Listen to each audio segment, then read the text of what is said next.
Hey guys, it's Lee Clements with Media Unlocked. I'm here to kind of go over the 5D Mark IV, the newest 5D from Canon. I've got the body here. You're looking obviously at the front of the camera. This camera clocks in is just slightly smaller, slightly lighter than the Mark III, but it packs in way more functionality and features. And let's get into it. So obviously we've got the front here, your logo there. Right under there you'll see 3 dots. That's actually a monaural microphone, really handy if you're shooting video for reference audio. This is your lens release button. If you've got a lens on there, which I don't at the moment, you will press this button and turn your lens to the left or counterclockwise as you're looking at the camera, and that keeps it from obviously falling out. Coming around here, there's this little port they've moved to the front now. This is that 3-prong plug there is for intervalometers and any kind of remote shutter. You'll find that the professional line of cameras from Canon has this 3-pole plug, where the Rebel and more prosumer lines will have an 1/8 inch, usually 2 or 3.5 millimeter TRS or TRRS. That's obviously handy for time-lapse shooting. And then deep in the crook here, you'll see an extra button there. That is actually what we call depth of field preview button. What it does, if it's actually enabled, is when you're shooting, if you're obviously not shooting wide open, what you press this button and it will actually close the iris for you, and it'll so you can preview what your depth of field is going to look like. The trade-off being that obviously your image gets darker through the viewfinder, so you have to be prepared to know what you're doing. I know I've had people who have used my camera who keep saying that the image goes dark, and what it is they're actually hitting this button at a time when they're not supposed to be hitting it. You'll notice if you've got your hand around here, for me it's right under my ring finger, and I have to be really careful about that, using that while I'm shooting. So moving around the camera, we've got the side here. This is the card slot. It's real simple. Pops back, swings open. On the 5D Mark III, Canon went to the dual slot, something that they've had on their professional cameras for a long time. The 5D Mark IV continues that functionality. We have an SD card slot with the pop in, pop out functionality, and a compact flash card slot with this lever to push in and out. The compact flash is listed as card 1. The SD card is listed as card 2. Canon has multiple functionalities where you can actually you can record either to one specific card and you can switch over to the other card when it's full. You can record to both cards at the same time, and you can even split your RAW and your JPEGs between the 2 cards, so you can have your RAW on the compact flash and your JPEG on the SD card if you're in a situation where you need to offload JPEGs very quickly, but you want to have RAW available as a backup for archival purposes or any such thing. All right, moving around the camera, we're going to leave the back for a little bit later in the video because we're going to be spending a whole lot of time there. On the left side here, we've got our different ports. You've got a flash sync port if you're obviously using flash syncs. You have under this flap here your microphone input and your headphone output, stereo mic level input there on the microphone, and obviously headphones for monitoring audio. A nice professional feature to have on a small camera like this. And finally, under our big flap, we have our USB 3 connection port and a mini HDMI out, as we've had on most of the Canon DSLRs. This little hole right here is for a camera, or for a cable cable bracket that Canon actually includes. It's a very cool thing that we will probably show you at some other point. Kind of locks in your HDMI and USB 3 cables there. And if you want to, you can actually remove all of these. All of these rubber ports will come out with with some force. It takes a little bit of effort to get them back in, but a lot of people who don't necessarily need the ports to be covered all the time, and they're going to want that out of the way. Moving to the bottom real quick, we have the standard 1/4-20 tripod mount and all of the Canon access points there.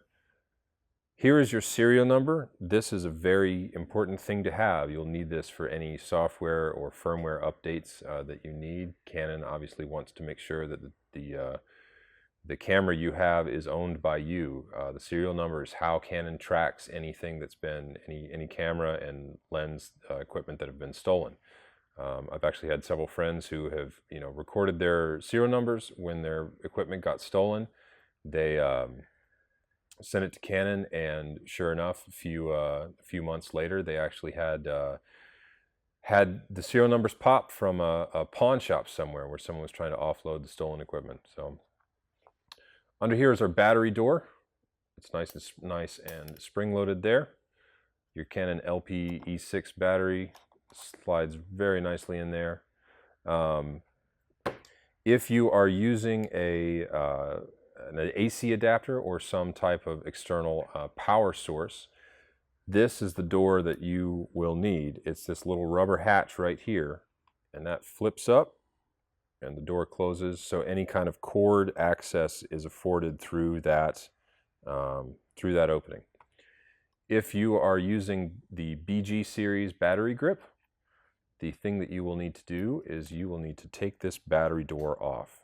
They've improved their catch system for this a little bit, so it's a lot easier to get on and off. There's this little black bar there.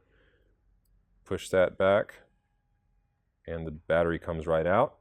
The battery grips usually have a little slot that you can slide this battery door right in. I don't have a battery grip at the moment, but it's very convenient if you are having to switch back and forth in the field.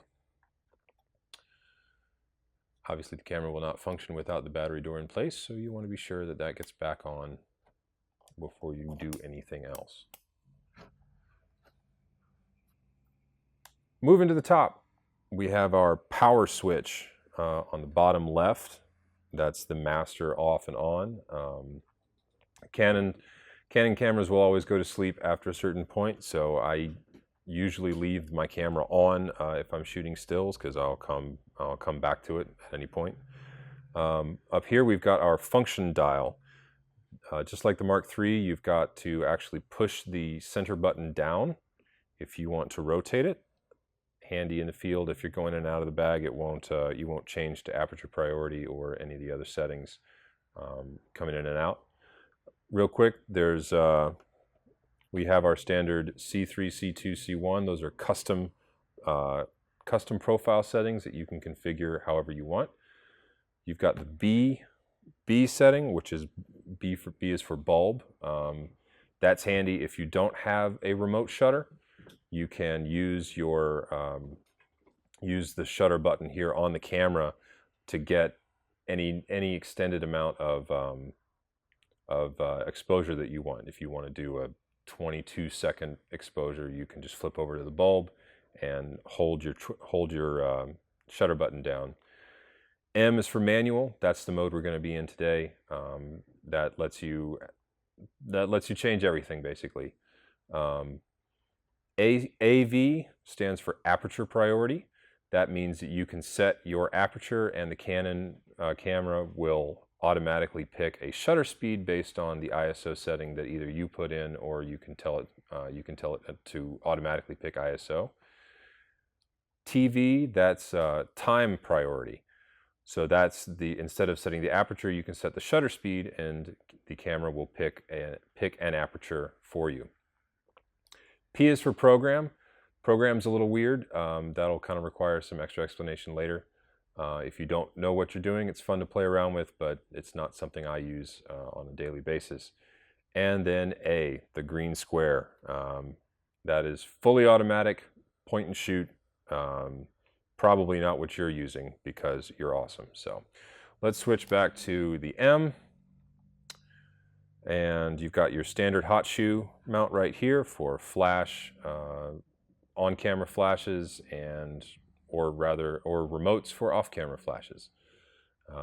Or a cold shoe mount, as some people call it. This is in fact the hot shoe because it has voltage potentially running through it, but this is where you would mount a lot of your accessories.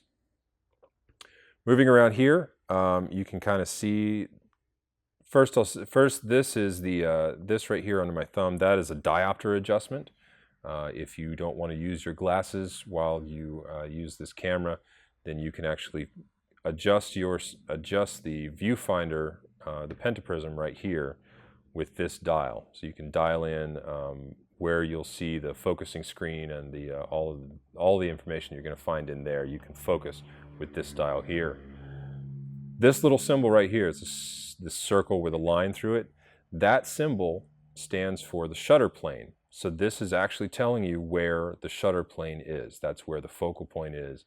If you are in a situation like you're shooting video and you have an assistant camera person, or you're shooting macro and you need to know exactly where you are, this is the point you're going to want to measure from. Not from the front of the camera or the back, but from the film plane. Up here we've got a slew of buttons that are mostly controls for this screen. Flipping our camera on here. This screen is a quick display of your important information. So pressing this button lets you control your white balance with your thumb wheel, and we'll go into those modes specifically later. And then with your finger wheel, you can change your metering modes. You've got center weighted average, evaluative, I don't remember what that is, and this is spot mode. Personally, I like to leave it in center weighted average, but you are welcome to use whatever you want to use.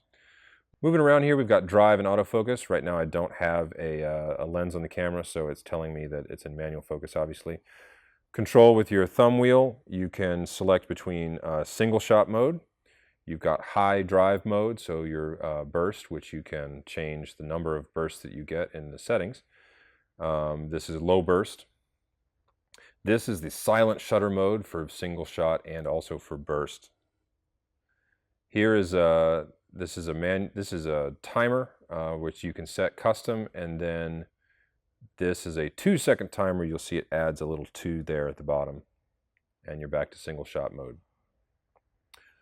Moving on, this is exposure calculator. You've got your exposure that you can set, and also your ISO.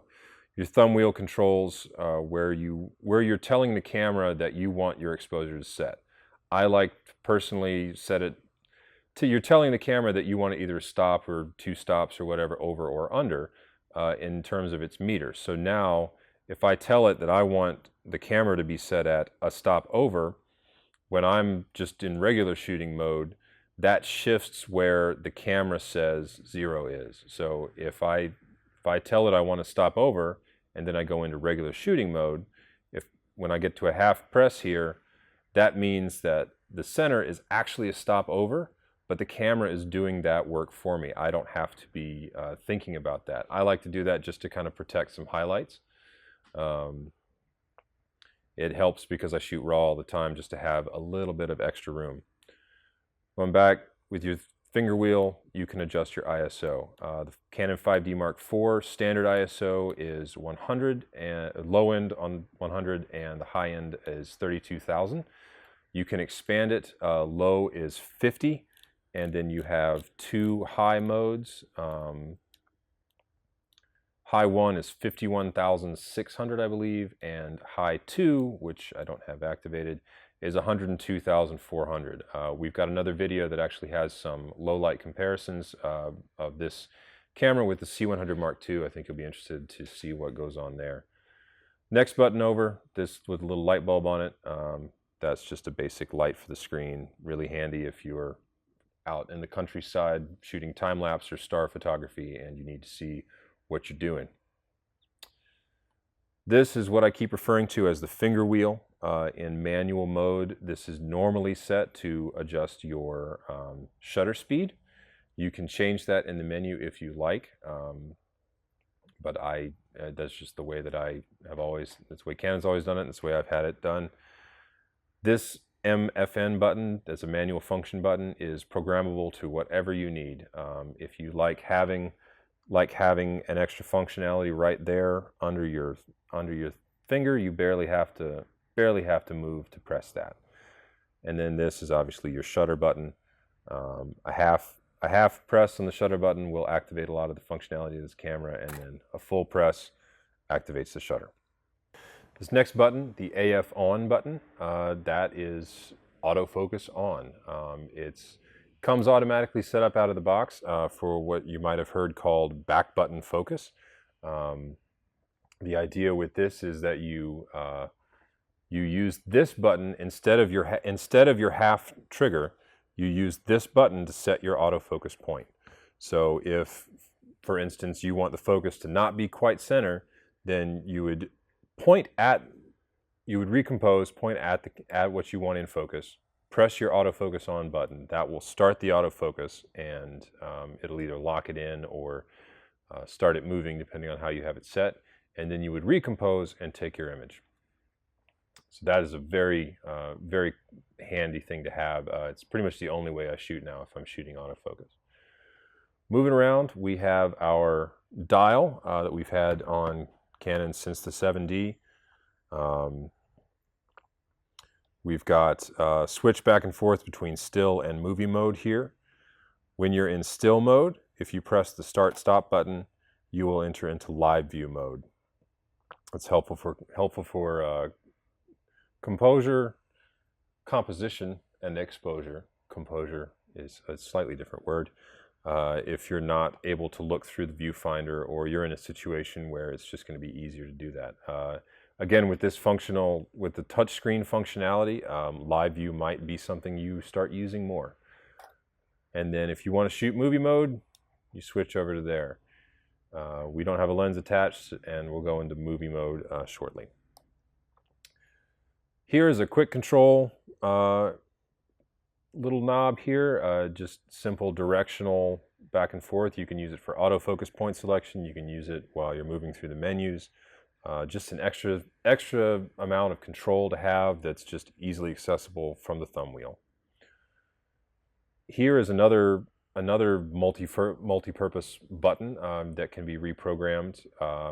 In particular, it's set to work with autofocus points. You can cycle through autofocus modes and specific points. We'll get to that here in another video when we break this down more specifically. Next to that is a quick control button. While you're in regular mode, it'll give you the option to use your touch screen to change what you want. It's a really handy thing. You can just even see if you're in a situation where you can't look at the top screen here, you can use the quick control button to see all your settings on the back screen. This is your thumb wheel. In standard mode, this is what changes your aperture. And then obviously your set button is used for when you're using this to navigate through the menu. This lock switch turns the thumb wheel functionality off if it's locked. If you're afraid of bumping it for some reason, or you use your camera differently than I do, I don't know personally. I've never actually turned that lock button on. Moving around the camera, you'll see another 3 dots here. That's actually a back microphone, something Canon added on the Mark III. Just another built-in little microphone, catches more ambient noise. If you're in a situation where you need to remind yourself of something, maybe for the edit, this is nice because you can just whisper to the camera and it will be picked up. Moving around, we've got the blue buttons here. Most of this functionality is only there when you're actually in the menu. The one thing that the Mark III added and continues through here on the Mark IV, this button in white you'll see with this square and a little pen in it. That is actually the picture style button.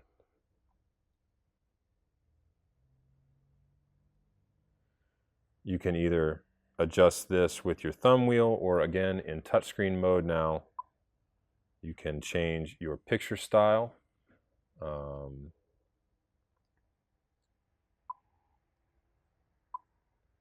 This is a really nice, easy way to access some of the other things that the Mark IV has added. You've added, with your multiple exposures, like for HDR and bracketing, you've got a whole menu for that that's quickly accessible. And then you've also got your HDR. I've got some sample images up on the website that you can see with the in-camera HDR. It's a different look, obviously, than regular photographs, but it's even different than the Photomatics Pro, which is the HDR plugin that I've been using for a long time. You'll have to see whether or not you like it. There's some really cool stuff that you can do with it, and it's kind of cool that Canon has that functionality embedded now. Skip ahead real quick. The info button is up here to your left. A single press will show you all of your settings, just kind of in a data layout way. You can see what you've got going on as far as your white balance, shift or bracket, color space, if you have a custom white balance, long exposure noise reduction. You can see what file name you're on, and more importantly, you can even see how much free space you have on your SD card and your compact flash card. C1, C2, C3, those are related to our dial up here. That's custom 1, custom 2, custom 3. Right now they're all set on program mode. Press info again, you actually get Canon's new, well, not new, you get their you get Canon's in-camera level, and you can see your pitch and your yaw there, your roll and your yaw, roll and your pitch, one of those. Press it again, and you get to your quick control screen effectively. And we'll go over all of this stuff in another video. But that's it. That's the overview of the camera there. Lot of really cool things that you can do without having to dig in the menus. The touchscreen functionality really adds another layer of ease of use to this camera, and it makes things a lot easier on the operator's side of things, which an on-set experience is just as important to me as specs are. So, all right, next up, we'll be diving a little bit more in depth into the menu buttons, or the menu items themselves. We'll be doing both still mode and video mode. So stay tuned. That's it. That's the Canon 5D Mark IV on the outside. We're going to spend a couple more videos here going inside. Going to go in depth into a lot of the menus. We'll give you guys some examples of how we've used it, how you can possibly use a lot of the functionality that Canon has added to this camera. Really helpful for still and video photography. If you are already sold on it, here is a link to B&H. If you buy through our website, we get a small commission, which helps us continue bringing you videos just like this one. Here are some links to the next few videos in this series. We're going to go through the menus, talking about both still functionality, video functionality.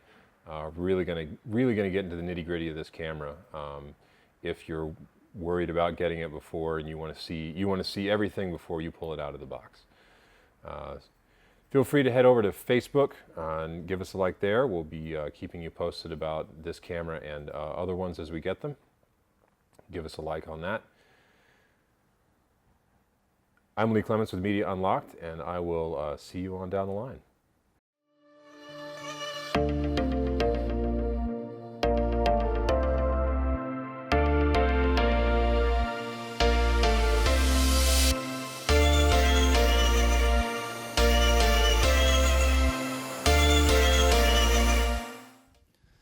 Hey guys, if you'd like to check out our website where we have all kinds of fun and exciting blogs, videos, and extra information that isn't on our YouTube page, click right here.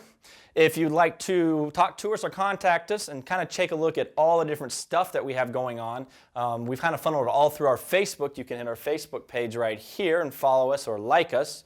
Now, if you like to look at cool pictures and behind the scenes stuff, we do that on Instagram right here. So go on and follow us on Instagram. And of course, we got our cute little bird right here, Mr. Twitter, and you can follow us as we do our short tweets.